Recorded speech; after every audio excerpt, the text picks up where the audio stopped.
What's up, everybody? Today we've got an awesome story about a wife that wanted an open relationship, but now regrets it. Hello all. Never once did I think I would get to this point, to the point of reaching out to strangers on the internet for guidance, but here we are. My wife and I have been together for 10 years, but married for 8. We met in college and were each other's firsts and only. I honestly thought we had a unique and beautiful relationship because of that, but it appears that was just me. Some time ago, my wife began working at a new company. At first, she found it difficult to fit in because she's always been reserved, but after encouragement from me, she made friends with a group of girls, some of whom were single, divorced, or dating but not married. At first, I was happy she made friends, but then she started going out for drinks, partying, or some other thing her friends had planned. I became concerned by her change in behavior and tried to talk to her about it, but at the same time, didn't want to restrict her in any way. It started to affect our relationship in the bedroom. My wife wasn't one to initiate intimacy, but with her continued going out, she was either too tired or wasn't in the mood. At some point, her company got a new manager whom my wife and her friends had taken a shining to. She began mentioning him in passing, but it got to a point where she was pointing out how he handled certain problems that didn't seem to be work-related. I questioned her on her fascination with this man, and she brushed off my concerns. She even started asking if I regretted not having more experience with women, to which I said no, because she is all I ever needed. I swore I thought for a moment I saw a flash of sadness in her eyes, but she quickly changed the subject. She started mentioning open marriages as a way to spice up our marriage. I was taken aback because my wife has never this kind of person, and not that liberal sexually, to be honest. I had first refused and questioned if this had anything to do with the new manager, to which she denied, but said she felt like she missed out, but at the same time didn't want to lose me, so this was a safer option. I warned her that she was playing with fire, then reluctantly and naively agreed. So we set some rules, mainly not to sleep with another person in our home, so for a year, and my wife goes on dates, has one-night stands, then as if I didn't see it coming, somehow is in some kind of relationship with that manager. I, on the other hand, had a few dates, but no one-night stands, because it freakily felt wrong to me. My wife would ask if I was fine, but really wouldn't change her behavior. At some point, I felt the love I had for her, that pure, special innocence of marriage, was gone, and it was killing me inside. I ended up going on a date with an amazing woman who migrated over from South Korea. Conversation was effortless. She had the wit of a lightning-fast whip crack and a smile that would make one forget himself. This, of course, led to more dates until we were intimate. I honestly never had sex like I had with this woman. I never knew a woman could be so giving and make one feel so desirable. At first, my wife thought it was cute, but as the months went by, she began questioning my relationship with my lover. I promptly pointed out that this was her idea, and even that she was in a relationship with the manager I was concerned about. She was silent. She looked like she wanted to say something, but held her tongue. She began coming home early to surprise me with dinner and get the house extra clean. She also started coming to my workplace to drop off lunch and began to initiate intimacy in the bedroom. Honestly, if it wasn't for her opening up our marriage, which I am also to blame for agreeing, all this would have had me jumping for joy. I barely gave in to her attempts at intimacy, and when I did, it was simply to get it over with. Something in me towards my wife died, and I could see she felt it too. I asked what brought on this change in her, what was different. The response I got was that she wants to show me that she loves me and is happy with me. I never intended to, but I burst out laughing. I asked what about her little group of friends, her manager lover, or her one-night stands. She didn't respond that day and simply went to bed in tears. The next day, I get home to find her waiting for me. She told me she wants to close our marriage. This whole experience was a horrible mistake, that regrets everything and wants us to be the focus of our relationship again. I told her to be honest with me and tell me what inspired all this in the first place, and wouldn't you know it, it was her group of friends that planted the idea because of their numerous sexual exploits, and when her manager came around, he surprisingly supported that lifestyle and encouraged my wife to live free. Apparently, it developed into an emotional affair, but only got physical once the marriage opened. Wow, like that makes it better. She described it as being drunk behind the wheel of a speeding car. It was thrilling, intoxicating, but the price of the decision has become too much for her to bear. She sees now that she never needed a comparison, and that what we had was truly unique and special, but now she feels like she murdered our marriage and any chance of a life together. I told her I might not ever be able to see her as my wife again, and this made her break down in front of me. I simply held her in silence as she cried until she fell asleep in my arms on the couch. She has since left her job and cut off contact with all of her friends and her manager, and even told me she's willing to spend the rest of her life making it up to me and work her fingers to the bone to be seen as a wife by me. But I haven't cut contact with my lover. My lover, quite frankly, makes me feel like a man, like I can challenge the world, and my wife hasn't in a while. Truth is, I don't know what to do in this situation. I would love to get the special feeling back if possible, but my lover basically saved me when I was at my lowest. Please help me. Forgot to add, we have our first marriage counseling session in a couple of hours. Not sure how that will go. The therapist seemed nice and experienced. She appeared unbiased and actually eager to help. Even though it was our very first session, my wife took it as an opportunity to lay it all out, it seems. She confessed that this group of friends made her wonder if she had missed her chance because she was committed to her first boyfriend and had no other experiences, that she never had the same adventures some of these supposedly amazing women had. Remember, some of whom are divorced, but none are married. The therapist pointed out that this can be, and often is, detrimental to a marriage due to the difference in mindset. My wife seemed to agree, then added that after the new manager started approaching her, some of these friends encouraged her to see where it goes, that this was a chance for her to explore or discover herself. She obviously felt guilty, so she says, so she never did anything physical until one of the divorced ones suggested an open marriage as the loophole, and told her that some couples come out stronger because of it. So, after regrettably, again, so she says, convincing me to open up the marriage, her so-called adventure began. It was intoxicating and blinding, but lacked real substance. Not like the kind we built over the years, and she started to question her reasons for doing this. She said she could see the hurt in my eyes, but told herself this was an adventure. She said she'll never forgive herself for this. Her chance to have an amazing experience. So the gravity of it all never really hit her until she noticed the change in me.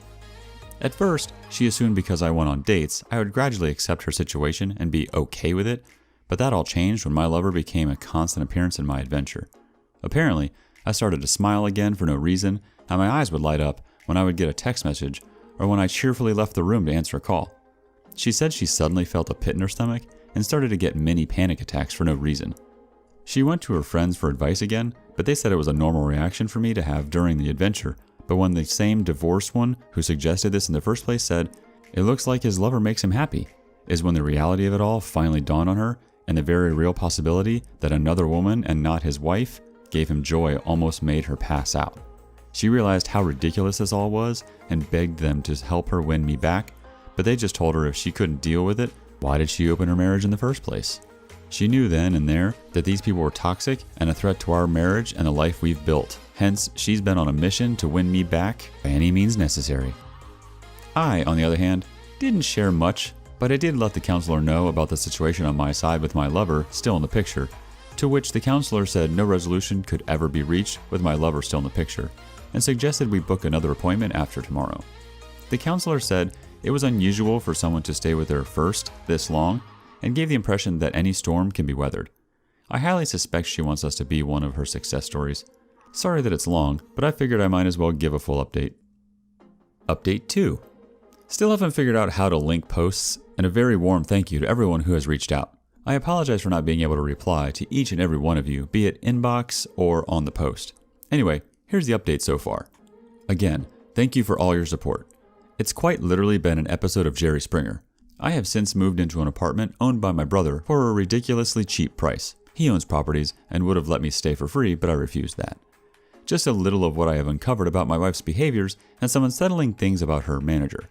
During our second session of counseling, I asked some of the questions that some Redditors asked. 1. If she was sure nothing physical happened before the open of the marriage.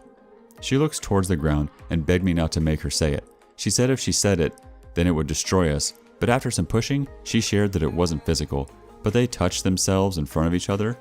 This douchebag convinced her that since it wasn't physical, sort of, it wasn't technically cheating, and that they were simply enjoying each other's full beauty. I was absolutely floored by this, and she started shaking and hyperventilating. Snot even began flowing from her nostrils as she cried and apologized to me. At this point, even the counselor was taken aback and had a look of disbelief. My wife got on her knees and hugged my legs, saying how sorry she was. 2. I then asked her what really changed her view of him. She said after she started pulling back from the group as a whole, his behavior towards her changed. Then one evening, as she was leaving a meeting, she passed his office and heard him speaking about her to another male colleague. He said he was surprised at how easy it was to get her, and how she is living proof that you can't trust the quiet ones. When the colleague asked if he actually fancied her, his response was that she was a pleasant distraction, and that he had absolutely no intention of breaking up with his fiancée. He even added that this was simply to get it out of his system because the only woman who has ever understood him was his fiancée, and he didn't want to break up with her. He also mentioned how he felt bad for me, but you snooze, you lose. My wife, upon realizing that she was nothing more than a piece of meat to this man, added by the fact that she betrayed me for a cheap thrill, actually made her suicidal in that moment. She said she left her workplace and vomited in the parking lot. She also added that her first thoughts were, "What have I done?" and my name, "Please forgive me, I'm so sorry." 3. I then asked her if she loved him and when it was that she stopped loving me. She looked me dead in the eye through tears and said she never stopped loving me, which honestly makes it worse, and that he was just something different. She thought it was love, but now realizes how foolish she was. She squeezed my arm with surprising strength and said she knows she messed up, but she misses us and the connection we had before all this. She even suggested we move away and start fresh, just the two of us, just as it was meant to be. I then told her it wouldn't be fair to my lover and that I need time away from her to process all this. It was like she had a meltdown at those words. She started sobbing harder and saying incoherent things. She held on to me as if I was going to disappear. Took some time for both me and the counselor to calm her down. The counselor managed to convince her that maybe time apart could help us heal. Now I wish I could end the update with just this, but as we got home, I began to pack. My wife got a video call from her laptop. It was one of her former friends in tears. It turns out that after my wife resigned, this friend and the manager began a fling of their own, but apparently she had a pregnancy scare which caused him to basically turn into Dr. Jekyll. To make matters worse, she had a boyfriend whom she apparently could see a future with him, and the only reason why she even had a fling was because she was curious of the experience. Funny how that seems to be a trend.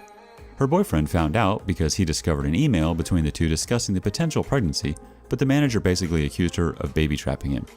Of course, he left her, and the reason why she made contact is because she was under the impression that my wife managed to save our marriage and was desperately seeking advice. I just turned and left and have been staying in the apartment ever since. Update 3. My wife's insane behavior and how it changed us. Some things have happened so far, and my decision moving forward.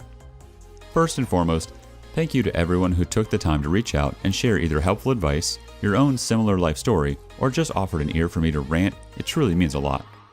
Well, quite a bit has happened. The former friend who had the pregnancy scare was indeed pregnant, but the stress of losing her boyfriend and being humiliated by the affair caused her to lose the baby. She basically turned ballistic, went full scorched earth on the manager. She exposed him to all upper management and his fiancée. I happened to find his fiancée on Facebook, was curious, and this woman is basically the poster child of pretty small town girl. Based on her profile, she's a special needs teacher who is a homebody and is very family oriented. My first thought was, what the hell is he doing messing around with other women when he's got her at home? Honestly, why men like him end up with women like her is one of the greatest mysteries of life. The former friend actually got in contact with me. She wanted my side of the version of events because she was collecting evidence against him, but she wanted to do it in person. She already had her COVID test and so did I, and I agreed. From the moment I saw her face, I knew she was broken. The dark circles under her eyes and her red-colored iris clearly showed she didn't get any sleep and was haunted by her own thoughts. She thanked me for agreeing to meet her and immediately apologized for her role in my wife's adventure. Turns out, her and my wife spoke again, and that's when she learned I had moved out. She didn't shift blame and wanted to take responsibility, hence why she wanted to meet in person. I thanked her for her efforts, but asked her why she would go this far. She said losing both a child and the love of her life changed who she was at the core. She said she can hardly look in the mirror without feeling disgust, and she can hardly sleep because all she sees is her ex's face the day he found out. This woman clearly hated herself, and the meeting might have been a form of punishment for her. She tells me since fraternizing among coworkers is a breach of conduct, and more so because he was in a position of influence, he will most likely be fired and possibly blacklisted from that field as a whole. But the same may be true for her as well, and she accepted it. She left after getting my side of the story and apologized again. I needed to get a few things from the old place, so I picked a time when I thought my wife wouldn't be home. Unfortunately, she was there, but what surprised me is that she had most of our wedding photos out on the coffee table as well as others, and she was staring at them. When she noticed me, I could see she was crying. She tried to hug me, but I gently pushed her aside. She tried to offer me lunch, but I told her I wasn't hungry and that I wouldn't be long, just needed a few things. Before I could proceed, she said she had something to show me. She pulled out her phone and showed me a message she received 2 days ago from her former manager who berated her. It was from a new number since she blocked his old one. Apparently, my wife helped her former friend expose him to all relevant parties, and he was fuming. She said she got the idea from Chump Lady and Marriage Builders. She thought by exposing the secret, she was removing its power as well as giving us a fighting chance. I told her I was glad that she had the courage to do that, but it doesn't change anything between us. I also informed her that I will be stopping marriage counseling, but will do individual counseling instead. This made her sob softly, and she said she understood. I know I'm supposed to feel either elation of the actions taken or rage because it took this long, but I feel numb towards her. This isn't normal, hence why I want to address it in an individual counseling and not marriage counseling. I have also seen a divorce lawyer at my brother's recommendation just to be safe. As of now, I am not really willing to fight for this marriage, and it seems my wife can sense it. Before I left, she tried to initiate intimacy, but when I refused, she yelled and asked, what does my lover do for me that she can't? What does she, lover, give that she, wife, can't? She, in a voice so loud I'm sure the neighbors heard it, said that whatever it was I wanted, she, wife, would do it. I shook my head and told her if she still couldn't tell after all that's happened, then it's clear where our marriage is headed, and left. Dang, OP. Your wife has really started to see the consequences for her actions. The sad truth is that she would do anything to go back and not make the same bad choices, but things don't work that way. Maybe she can put some effort into figuring herself out and become a better partner, but it probably won't be with you because she already burned this life down. The one thing you can be sure of is that she will always remember you and regret what she did. That's more than what many of us got from our waywards. Good luck to you.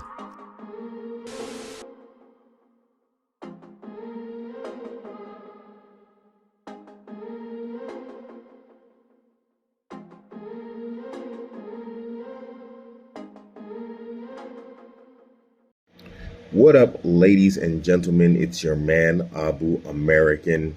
Hit us up on cowife.com. Get over there. If you're looking for, a polygynous partner, hopefully you'll find what you're looking for. Monogamous, polygynous. We're just not going to ban you for being polygynous as a man. And we're not going to shame you for wanting to be polygynous or being open to polygynous as a woman. So this is a message to both men and women, but it's the same message, but on different sides of the same coin. And that is, first off, to the men, since this is primarily a men's channel, you need to get your stuff together. You need to get your money right. You need to get your finances right. You need to stop being dorks and making goofy comments in people's comment sections down in the YouTube channels or whatever else. Being a dork online, playing Call of Duty, all that other type of stuff doesn't help you. You need to be able to take your woman out of the workforce and keep her out of the workforce. Women, the lesson for you is you need to not be in the workforce. And you need to realize that you shouldn't be in the workforce. And you need to also realize that most of your friends are full of bad ideas. It's also important for you to understand that many of you women, you're really good at making bad decisions. And you have to come to understand that when you're in the process of making those bad decisions, you usually don't see it. You see, during the act and while you're taking action and while you're doing goofy stuff that feels good, you don't see that you're actually playing yourself for a fool. And this is almost universally all women. This is because your feelings dictate your reality and your feelings are easily manipulated. Now, a lot of you women don't want to hear this. A lot of you women don't want to hear this, but it's the simple fact. This is simple truth. This is why game exists. And this is why dorky guys get hot women, because game works and game plays on what? Your emotions and your feelings. But like in all the other stories before this, the woman gets played. She finds out she's nothing but useless trash to the guy who played her, aka the guy she found exciting when her boyfriend, husband, / whatever it is, her long-term partner is boring. She calls him boring, whatever else, but he actually turns out to be a great guy. And then the guy who swept in, made you feel good, all this type of stuff was exciting, all that, he actually just turned out to be using you. And then what happens is you lose everybody. You lose the new guy, you lose your great guy. And then you have nothing but misery and regret left behind. This is a classic example of that. And not only that, it's a classic example of why a lot of men don't like your friends. Because a lot of your friends, they're really horrible. And the thing is this, we men can smell it because you know what we are? We're predators, we're hunters. And this is also on the sexual market, we are hunters. Now, obviously, as Muslim men, we're not out there like, on the market, but we still have that instinct. We can still smell someone who's no good. And if your friends are a bunch of hoes, that means what? Doesn't mean your friends are a bunch of hoes. It means you're going to turn into one too, if you're not one already. So when we're looking at your friends and they're a bunch of hoes, we're like, what does it say about my girl? Just like we say, men are the sum and the equal of all of the dudes they hang out with. So if I'm hanging around a bunch of loser dudes, guess what? I'm probably a loser dude too. And if you're hanging around with a bunch of hoes and terrible women and divorcees and single moms, guess what you're most likely going to be? So anyway, this is a very, very, very good story about how listening to friends is never a good idea, about how you being in the workforce is really not a good idea, about how the exciting guy is always the bad guy and always leaves you hanging and always abandons you. And I've been mentioning this a lot on my channel lately. It has everything that I've been talking about and hammering home to you ladies lately inside of this story. And I'm going to continue to stay on you ladies for quite some time because y'all don't have anybody out there coaching you except for an elite few individuals. And none of them are really women. Y'all are forcing female coaches to quit because y'all are so unreasonable. Maybe you'll learn something from this story, but generally, you women, you have to go through a bad story and wreck everything before you learn.